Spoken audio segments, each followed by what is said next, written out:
C'est la presse, c'est la presse.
Non mais écoutez, on peut pas faire ça.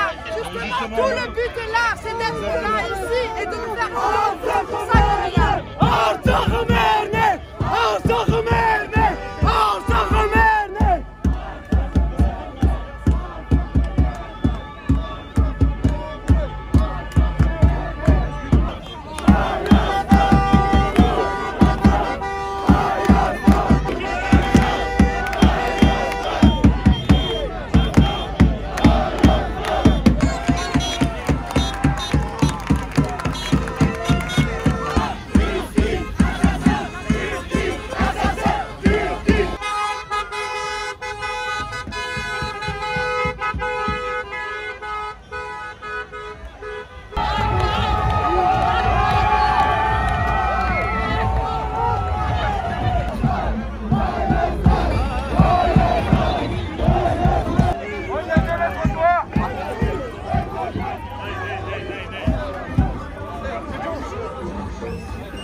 aller sur les trottoirs. Le pays, il a dit qu'on pouvait rester là. Oui, mais les gens pensent que vous êtes manifestants. Suivez les manifestants. Allez. Ah, ça va.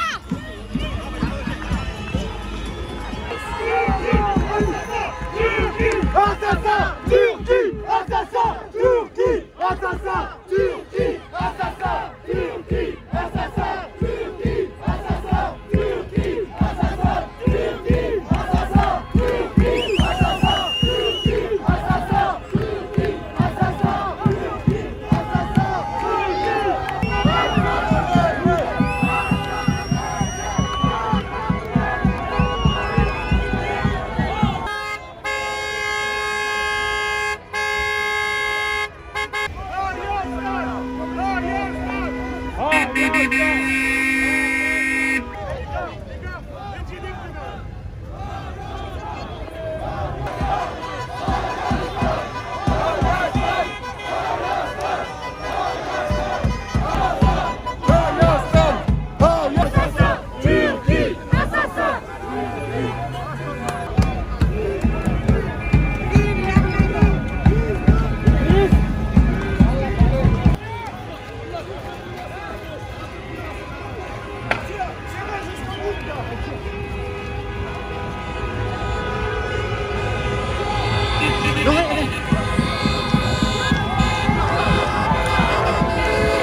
Oh, c'est la presse. C'est la presse. Regarde.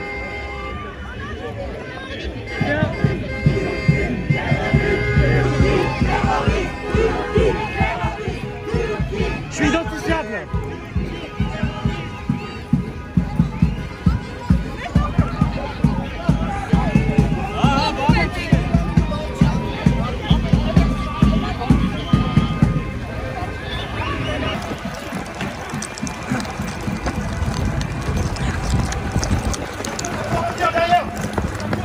Presse.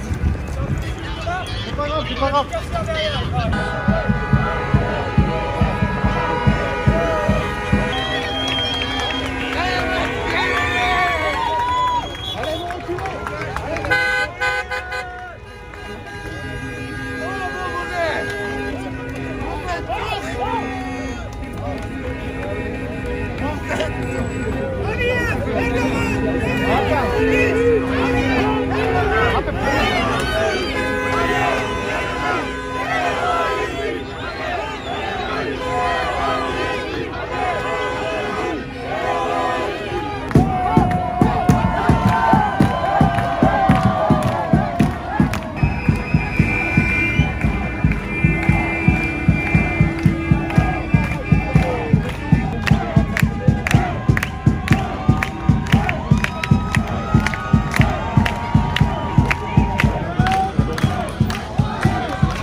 Qu'est-ce qui se passe sur les Champs-Élysées là ce soir? Nous sommes le 9 octobre et nous sommes actuellement sur la place de l'Étoile.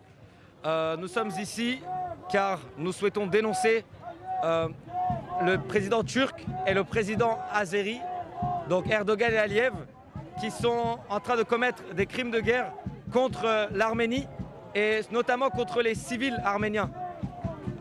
Donc ce qui se passe, c'est que depuis plusieurs semaines, l'Arménie, enfin, l'Artsakh, qui appartient ancestralement à l'Arménie et que l'Azerbaïdjan réclame, est bombardé. Donc c'est notamment des écoles, des églises qui sont détruites. Un reporter français a d'ailleurs été blessé pendant son périple là-bas. Et voilà, nous, tout ce que nous demandons, c'est la paix. Nous sommes ici, c'était un cortège pour la paix à la base, puis nous sommes descendus les voitures pour nous faire entendre. Et voilà, merci donc de me donner l'occasion d'en parler parce que... Allez-y, je vous en prie. Qu'est-ce que vous attendez de la communauté internationale? Nous attendons de la communauté internationale qu'elle agisse et qu'elle ordonne un cessez-le-feu pour établir la paix dans cette petite région. La plupart des civils sont soit cachés dans les bunkers, soit ont dû fuir leur région dans laquelle ils vivent depuis des années et des années, leurs grands-parents avant eux. Et c'est intolérable, c'est intolérable. Comment expliquez-vous comment expliquez-vous que des églises soient présentes depuis plus longtemps que l'Azerbaïdjan réclame ses terres? Vous voyez, il y a quelque chose qui tourne pas rond. Qu'est-ce que la France, elle peut faire? La France qui fait partie du groupe de Minsk a ce pouvoir d'arrêter ce qui se passe. Donc tout ça est commandité sans aucun doute par le président turc Recep Tayyip Erdogan qui n'a jamais caché son désir. Il a d'ailleurs dit ces derniers temps dans un de ses discours qu'il prenait Hitler comme exemple. Vous vous rendez compte? Qu'est-ce que vous voulez que Macron y fasse? Qu'est-ce que vous lui demandez? Macron, je lui demande tout simplement d'intervenir, d'ordonner un cessez-le-feu, d'envoyer des troupes. Je n'en sais rien.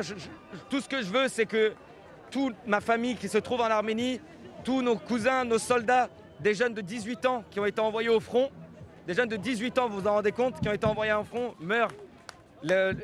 On est à plus de 400 soldats morts actuellement. 400 soldats qui voulaient juste défendre leur terre, défendre ce front qui est perpétuellement attaqué par les Azéris et en plus de ça, le plus choquant, par des djihadistes engagés par Erdogan, des djihadistes. Donc là, on parle même plus d'un conflit arménien. C'est vraiment un crime contre l'humanité. D'accord? Parce que tout le monde est contre ces djihadistes, contre l'État islamique. Donc c'est pour ça que tous les États doivent agir. Pourquoi vous avez manifesté sur les champs ce soir? Expliquez-moi. Alors écoutez, les Champs-Élysées pour nous, c'est vraiment quelque chose de clé pour la France, pour Paris. C'est la plus belle avenue du monde. Donc s'il y a un endroit où se faire entendre, c'est bien ici. Ça a été un peu tendu avec les forces de l'ordre. Vous pouvez me raconter ce qui s'est passé? Écoutez, au début nous étions dans les voitures, donc ils ne faisaient que nous bloquer. C'est pourquoi nous avons décidé de descendre des voitures. Mais non, tout se passe bien actuellement.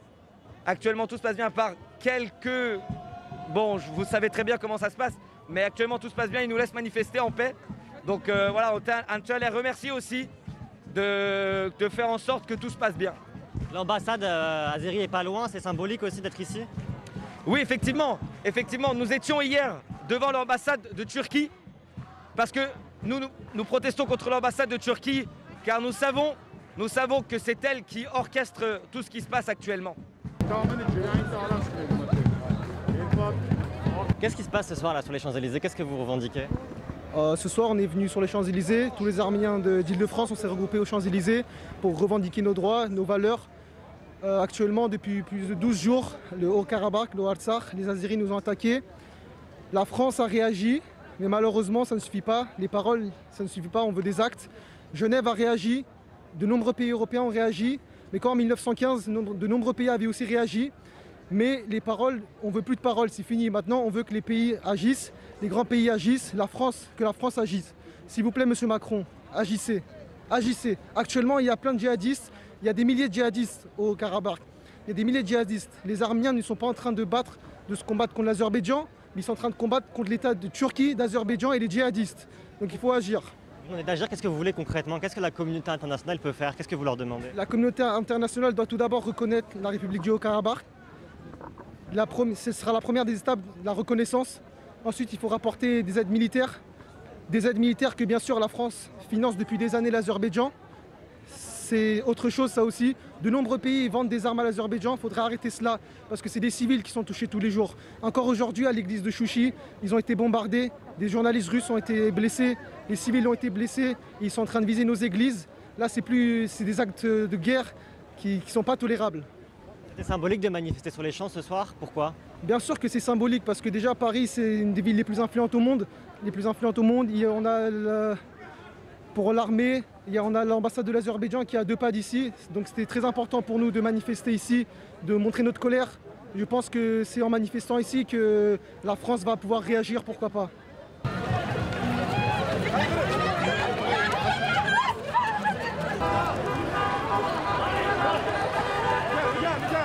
Tire.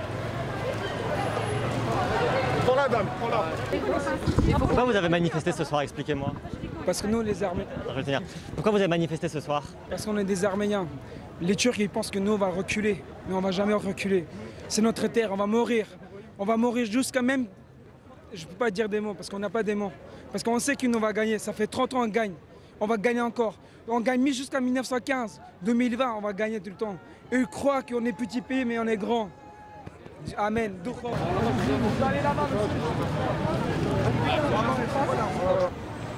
Qu'est-ce qui s'est passé ce soir sur les Champs-Élysées? Alors ce soir, on s'est mobilisé, on a fait un cortège pour soutenir nos soldats dans tous les pays en ce moment. C'est ce qui se passe aux États-Unis, au Canada, dans plusieurs villes de France et d'autres pays, la Grèce, un peu partout dans le monde, en soutien à nos soldats. C'est pour ça qu'on est là aujourd'hui. C'est également pour montrer à la France qu'on a besoin d'une reconnaissance de nos terres. C'est très important. À partir de cette étape, on peut peut-être avancer parce que malheureusement, le soutien ne suffit plus. On l'a dit, on le redit, il faut des actes. Et ça commence par une reconnaissance. Et là, on pourra avancer. On est ici pour montrer qu'on n'est pas content et que c'est bon. Les Arméniens, on est gentils, on ne dit rien. Aujourd'hui, c'est nos églises qui se font bombarder, la maison de Dieu. On parle vraiment de quelque chose de fort, la maison de Dieu. Nos civils, des mères, des enfants. C'est pas normal ce qui se passe. Des Arméniens d'ici qui doivent se rendre au pays pour aider, et ils ont raison. Mais petit à petit, en fait, on perd tout. Et on ne peut plus laisser ça passer. Ça ne peut pas passer. On n'a pas le droit. Voilà. Qu'est-ce qui se passe sur place concrètement? Tu peux m'expliquer un peu la situation? En face? Sur place. Sur place, là-bas, ce qui se passe, la guerre, clairement la guerre. On est en train de reproduire clairement ce qui se passe en 1915. On n'y est pas encore, mais c'est tout comme. Et on essaie de défendre nos territoires. Et de toute façon, l'Arménie l'a dit et le redit, on ne lâchera pas. Si l'Azerbaïdjan l'a dit clairement, hein, ils n'arrêteront pas. Ils ne feront pas de cessez-le-feu tant qu'ils ne prennent pas nos terres. Il n'y a pas de souci. Les Arméniens l'ont dit et on soutient tous la même chose. Il n'y a aucun problème. S'ils ne veulent pas le cessez-le-feu parce qu'ils veulent nos terres, les Arméniens ne rendront pas leurs terres, donc il n'y aura pas de cessez-le-feu, il n'y a pas de souci. On est là, on restera là. Ça fait plus de... je vous dis, 1915, c'est loin. Si on est encore là aujourd'hui, c'est parce qu'on va être là encore très longtemps. Qu'est-ce que vous demandez à la communauté internationale? On demande la reconnaissance du Haut-Karabakh. C'est la première chose qu'on demande aujourd'hui. Après, on verra. Qu'est-ce que la France, elle peut faire? Reconnaître. Reconnaître. Je vais le répéter 20 fois. Il faut une reconnaissance. Cette reconnaissance, c'est la première étape d'un très long trajectoire. Mais je ne peux pas vous dire la suite. D'abord, c'est la reconnaissance qu'il faut.